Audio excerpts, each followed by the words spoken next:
Biyaheng Las Vegas na ang Team Pacquiao para sa laban ng pambansang kamao kontra kay Timothy Bradley sa weekend.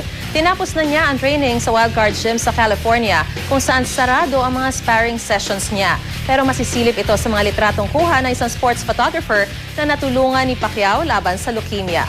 Mula sa Amerika Balitang Hatid ni Chino Trinidad.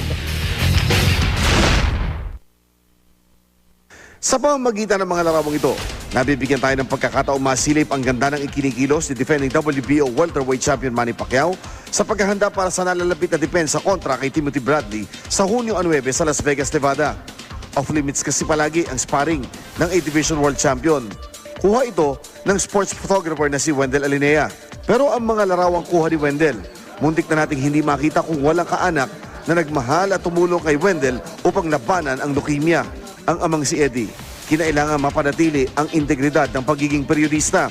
Kaya kahit nasa bingit na ng kamatayan ng kanyang panganay, iniwasang humingi ng tulong. Pero nang malaman ni Manny Pacquiao ang kalagayan ni Wendell, dali-dali itong nagbigay ng tulong sa pamilya Alinea. Pag minsan yung tilihin niya, sabi ko na, yun hindi naman sa akin ang galing yan. Galing sa Panginoon niya na ako lang ginawang instrument. Magaling si Manny talaga.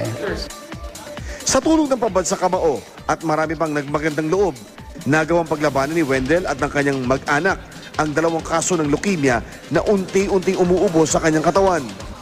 Siguro hindi aksidenteng tinulungan ako ni Manny para maging kahit pa paano magkalapit kami, tapos kumukuha ako ng litrato ngayon dito.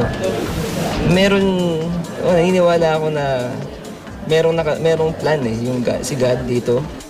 Magkaiba man ang pinaglalaban ng giyera ni Wendell at Manny, may palaging paalala ang mga salita ng Diyos kung paano gagamitin ang mga pagkakataong ipinagkakaloob sa ating lahat.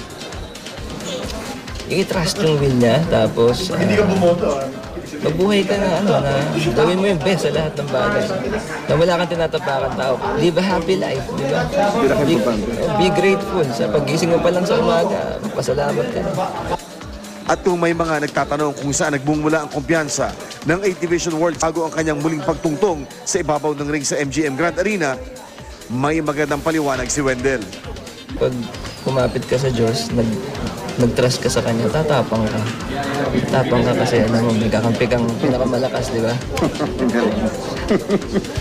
Mula sa Los Angeles, California, Chino Trinidad, GMA News.